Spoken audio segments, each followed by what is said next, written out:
দুধ হলো সুষম খাদ্য, কিন্তু সেই দুধ খেলেই কি হয় হজমের সমস্যা? A1, A2 টোন্ড হোমোজিনাইজড দুধ কিনতে গিয়ে এই গোলকধাঁধায় দিশেহারা। দুধের সবচেয়ে বড় রহস্য এর বিটা ক্যাসিন প্রোটিনে। এটি দুরকম, A1 beta casein, A2 beta casein.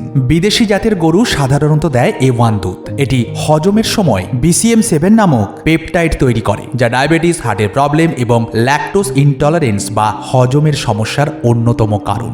বেশিরভাগ প্যাকেটের দুধই A1 টাইপ। প্রসেস করার কারণে প্রাকৃতিক এনজাইম ও পুষ্টিগুণ কমে যায়। পাউচ থেকে মাইক্রোপ্লাস্টিক আসার সম্ভাবনা, তাই এই দুধ এড়িয়ে চলুন।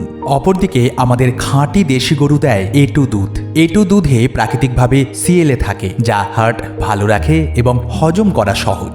বড় কুঁচ, ঝুলে থাকা কান বা লম্বা গলা দেখে দেশি গরু চেনা যায়। হোমোজিনাইজড UHT দুধ অনেক মাস স্টোর করে রাখার জন্যে দ্রুত গতির মেশিনে পাঠিয়ে ফ্যাট কণাগুলোকে সমানভাবে ভেঙে ফেলা। যে দুধ 6 মাস বক্সে পড়ে থেকেও নষ্ট হয় না, তা না খাওয়াই ভালো। হার্টের রোগ বা অন্য কোনো সমস্যায় ডাক্তাররা ডাবল টোন্ড দুধের পরামর্শ দেন, কারণ দুধের স্যাচুরেটেড ফ্যাট, যা LDL বেশি থাকলে হার্টের ধমনীতে ব্লক করতে পারে। ডাবল টোন্ড দুধে ফ্যাট কমিয়ে 1.5%-এ আনা হয়। সেপারেটরের মাধ্যমে ফ্যাট বের করে নেওয়ার পর স্কিমড মিল্ক পাউডার যোগ করা হয়। এই মিল্ক পাউডার তৈরি করতে যখন দুধকে উচ্চ তাপে স্প্রে ড্রাইং করা হয়, তখন কোলেস্টেরল অক্সিডাইজড হয়ে যায়। গবেষণায় দেখা গেছে সাধারণ কোলেস্টেরলের চেয়ে অক্সিডাইজড কোলেস্টেরল ধমনীতে অনেক বেশি ব্লক তৈরি করে। তাই যদি প্যাকেটে ডবল টোন্ড দুধ খেতেই হয়, তবে এমন ব্র্যান্ড বাছুন যারা নো মিল্ক সলিড অ্যাডের দাবি করে, অথবা দেশি গরুর A2 দুধ ফুটিয়ে ফ্রিজে রেখে দিন। কয়েক ঘন্টা পর ওপর থেকে সর বা মালাই তুলে ফেলুন।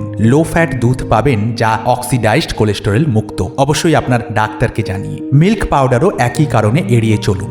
গরু কি খাচ্ছে বা কৃত্রিম ইনসেমিনেশন হচ্ছে কিনা তার উপর দুধের কোয়ালিটি নির্ভর করে। দুধ খেতে হলে বেছে নিন A2 বা দেশি গরুর দুধ। সম্ভব হলে লোকাল ফার্ম থেকে খাঁটি দেশি গরুর দুধ সংগ্রহ করুন। অবশ্যই ভালো করে ফুটিয়ে খাবেন।